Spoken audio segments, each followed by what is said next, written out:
general secretary আৰু যিখিনি ছেক্ৰেটাৰীজ আছে তেখেতসকলৰ লগত চাহ চিনাকি এটা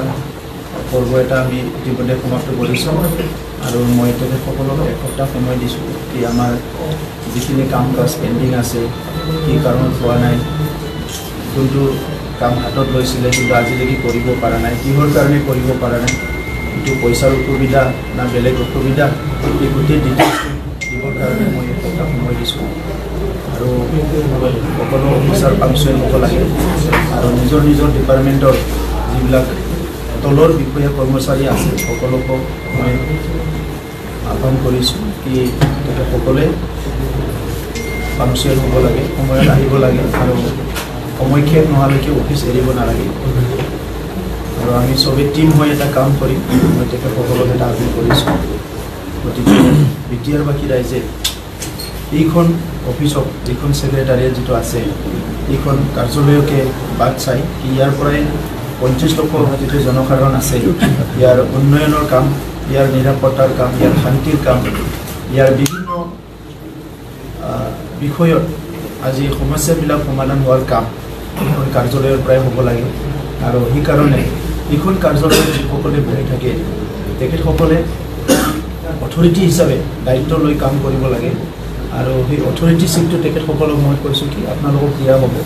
যদি আগতে অথৰিটি চিট যদি দিয়া নাই কাৰোবাৰ পূৰা ফুল অথৰিটি দিয়া হ'ব কিন্তু কাম কৰিব লাগিব তো সেইকাৰণে মই এইটো আহ্বান কৰিছোঁ আৰু মই তেখেতসকলক এইটোৱে আহ্বান কৰিছোঁ কি এইখন অফিচৰ বহুত বদনাম আছে ইয়াত বহুত কৰাপশ্যন হৈছে ইয়াত বহুত মানুহৰ যিটো আহা ফাণ্ডবিলাক মিছ ইউটিলাইজ কৰিছে বহুত বদনাম আছে মই কৈছোঁ কি এই বদনামৰ পৰা আমাৰ এই কাৰ্যালয়খন উদ্ধাৰ কৰিব লাগিব ফাৰ্ষ্ট 6 মাহৰ ভিতৰত এই কাৰ্যালয়ৰ ওপৰত যিমানখিনি বদনাম আছে কি ইয়াত আহিলে অফিচাৰ বিচাৰি নাপায় ইয়াত আহিলে ফাইল বিচাৰি নাপায় ইয়াত আহিলে ঘুষ মানে মানুহক ঘুষ নিদিলে কাম নহয় এই সকলো সমস্যাখিনি 6 মাহৰ ভিতৰত কমপ্লিট সমাপ্ত হ'ব লাগে আৰু 6 মাহৰ পিছত এটা ফ্ৰী এণ্ড ফেয়াৰ ট্ৰেন্সপাৰেণ্ট এটা এডমিনিষ্ট্ৰেশ্যন ইয়াতে চলিব লাগে আৰু ইয়াৰ কাৰণে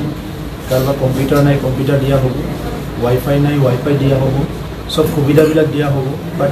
দৈনন্দিন কাম দিনা ট্ৰেন্সপাৰেণ্টলি আপডেট কৰিব লাগিব তো এই কথাখিনি তেখেতসকলক আহ্বান কৰা হৈছে আপোনাৰ সন্মুখত প্ৰথম প্ৰত্যাহ্বানটো কি মোৰ সন্মুখত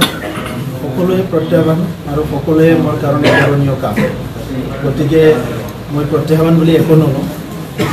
কাৰণ জীৱনটো যিহেতু লৈছোঁ কামটো কৰিবই লাগিব কৰ্ম নহ'লে জীৱনৰ একো মিনিং নাই তো কৰ্মটো কৰিবই লাগিব আপুনি হাজিৰা কৰে আপুনি গাড়ী চলায় আপুনি ৰিক্সা চলায় ঠেলা চলায় আপুনি জাৰ্নেলিষ্ট হয় অফিচাৰ হয় যি কৰে মুঠতে কৰ্মটো কৰিবই লাগিব তো কৰ্ম কৰিবলৈ যাওঁতে আপোনাৰ সকলো পৰ্যায়তে প্ৰত্যাহ্বান থাকিব গতিকে ইয়াতো প্ৰত্যাহ্বান আছে প্ৰত্যাহ্বান বুলি মই এইটো লোৱা নাই এইটো মোৰ কৰণীয় দায়িত্ব আৰু কাম হিচাপে লৈছোঁ গতিকে প্ৰত্যাহ্বান বুলি মোৰ তাত মই ভাবা নাই কি বহুত ডাঙৰ স্পীড ব্ৰেকাৰ লগাব পাৰিব আৰু আমি এটা টিম হৈছোঁ যিটো টিমৰ অবজেক্টিভো হৈছে কি বিটিআৰবাসী সেৱা কৰিব লাগে গতিকে সেৱা কৰিবলৈ আহোঁতে আমি আৰু বেছিকৈ মানে মাংস ভাত বিচাৰি থাকিলে মাছ ভাত বিচাৰি থাকিলে নহ'ব দালি চাউল খাই হ'লেও সেৱা কৰিব লাগিব তো সেইটো মানসিকতা আমি লৈছোঁ আৰু পৰিৱৰ্তনৰ কথা আমিয়ে কৈছোঁ যিহেতু পৰিৱৰ্তনৰ মানসিকতা আমিয়ে লৈছোঁ আৰু আপোনালোকে কপাৰেট কৰক আমি সকলো কাম সুকলমে কৰি যাব পাৰিম বুলি ঈশ্বৰৰ ওচৰত মই বিশ্বাস ৰাখিছোঁ এটা কথা মই স্পষ্ট কৰিব বিচাৰিছোঁ এই আজি যিটো আমাৰ অভাৰটেকিং চিৰমনি হ'ল ইয়াত মোৰ এড্ৰেছিঙত আমাৰ অসমৰ সন্মানীয় মুখ্যমন্ত্ৰী ডাঙৰীয়া আৰু ডক্টৰ হিমন্ত বিশ্ব শৰ্মা যিটো হেল্থ এণ্ড এডুকেশ্যন মিনিষ্টাৰ এই শব্দ দুটা কওঁতে মাজত আৰুটো ৰৈ গৈছে বুলি কৈছে আৰু সেইকাৰণে কোনোবা ছ'চিয়েল মিডিয়াত বহুত কিবা কিবি কৈ আছে বোলে কি ডক্টৰ হিমন্ত বিশ্ব শৰ্মাক মানে CM কৰিলে কিবা কৰিলে তো এনেকুৱা কথা নাই এই আৰুটো মানে তাত ৰৈ গৈছে গতিকে মই অনুৰোধ কৰিছোঁ আপোনালোকে সেইটো তেনেকুৱা কৰিব নালাগে আৰু ভৱিষ্যতত স্পীচ দিলে আৰুটো মই খুব গুৰুত্ব দিম মানে আৰুটোৰ কাৰণে আজি সেইটো হ'ল গতিকে মোৰ ইণ্টেনশ্যন তেনেকুৱা নাই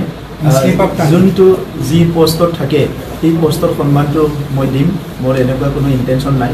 গতিকে অসমৰ সন্মানীয় মুখ্যমন্ত্ৰী সৰ্বানন্দ সোণোৱাল ডাঙৰীয়াই যাতে বেয়া নাপায় আৰু আমাৰ health and education minister doctor Himanta Biswa Sarma ডাঙৰীয়াও বেয়া নাপায় আৰু মিডিয়াসকলেও বেয়া পাব নালাগে কাৰণ মই ইণ্টেনশ্যনেলি এই কথাটো কোৱা স্পীচটো অলপ হাৰবাৰী কওঁতে হয়তো এনেকুৱা হ'ল কাৰণ সময় আমাৰ বহুত কম আছিলে কম সময়ৰ ভিতৰত বহুখিনি মানুহ ভাষণ দিব লাগে তো সেইকাৰণে অলপ স্পীডত কওঁতে হয়তো আৰুটো ৰৈ গ'ল থেংক ইউ বাকী ইয়াম কেতিয়া দিব সেইটো এটা প্ৰশ্ন দ্বিতীয় এটা প্ৰশ্ন আছে যে এই নতুন আজি যিসকল ইয়াম হ'ল বা ডেপুটি চিফ হ'ল বা অন্যান্য যিসকল পাৰিষদ আছে তেওঁলোকক গুৱাহাটীলৈ লৈ যোৱা হ'ল কিহৰ কাৰণে নাই গুৱাহাটীতো আপোনালোকে অলপ পিছত যাব চবৰ গুৱাহাটীত যাব এটা কাম থাকে কিছুমানৰ কাম ইয়াতে কিছুমানৰ কাম গুৱাহাটীত যে গুৱাহাটীৰ কামখিনি শেষ হোৱাৰ কাৰণে গুৱাহাটীত গৈছোঁ ময়ো গুৱাহাটীত যাম এতিয়া গতিকে গুৱাহাটীৰ কামখিনি আমি শেষ কৰিম ইয়াৰ পিছত ইয়াৰ কাম আৰম্ভ কৰিম এসপ্তাহৰ ভিতৰত ইয়াৰ কাম আমি আৰম্ভ কৰিম আৰু আপোনালোক চবকো মাতিম কাৰণ আপোনালোকৰতো সহায় লাগিবই ভাল বেয়া আপোনালোকৰ ওপৰতে নিৰ্ভৰ কৰিম গতিকে চতুৰ্থ স্তম্ভটো আমাৰ চৰকাৰত আমি যথেষ্ট ষ্ট্ৰং কৰা হ'ব আপোনালোকক মই এইখিনি আহ্বান কৰিছোঁ কি আপোনালোকেও আপোনালোকৰ দায়িত্ব পালন কৰিব আৰু আমাৰ চৰকাৰৰ সময়ত আমাৰ যিখিনি মিডিয়া আছে জাৰ্নেলিষ্ট আছে অলৰেডি আমি এনাউন্স কৰিছোঁ সেইখিনি সুবিধা দিব পাৰে আমাৰ সীমিত ৰিচোৰ্চেদি আমি মিডিয়াসকলক সম্পূৰ্ণ ছাপোৰ্ট কৰিম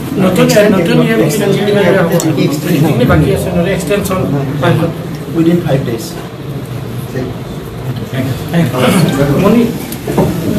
Mustafa